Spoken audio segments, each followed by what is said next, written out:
राधे राधे दोस्तों, आपको चुटकुला गीत सुनाने जा रही हूँ। जैसा भी होगा ज़रूर बताइएगा, एक बार ज़रूर सुनिएगा।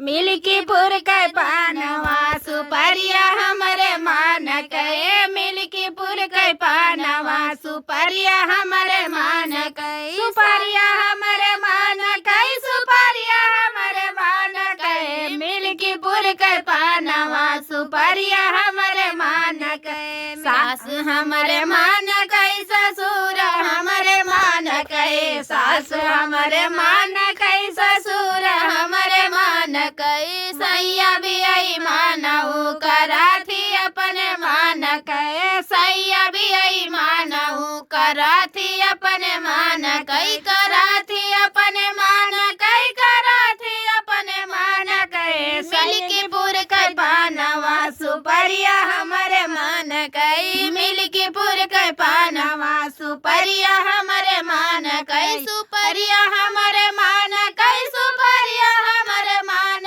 कहे, मिल्कीपुर के पानवा सुपरिया हमरे मान कहे,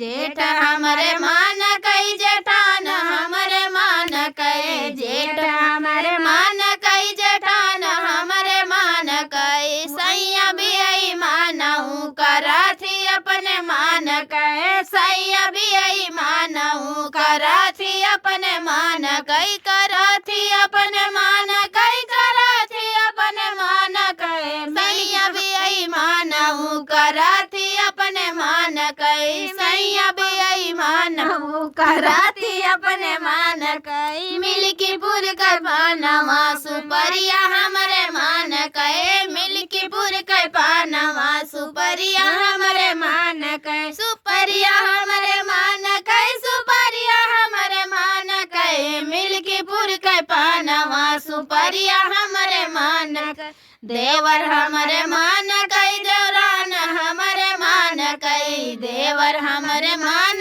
कहे, देवरान हमरे मान कहे, सैया भी आई मानऊ कराथी अपने मान कहे, सैया भी आई मानऊ कराथी अपने मान कहे, मिल्कीपुर के पानवा सुपरिया हमरे मान कहे, मिल्कीपुर के पानवा सुपरिया हमरे मान कहे, सुपरिया हमरे मान कहे, सुपरिया हमरे मान कहे, मिल्कीपुर के पानवा सुपरिया हमरे मान कहे, ननद हमरे मान कहे, ननदोई हमरे मान कहे, ननद हमरे मान कहे, ननदोई हमरे मान कहे, वही नदी छीनरऊ कराथी अपने मान कहे, वही नदी छीनरऊ कराथी अपने मान कहे, मिलती अपने मान कहे, कराथी अपने मान कहे, मिल्कीपुर के पानवा सुपरिया हमरे मान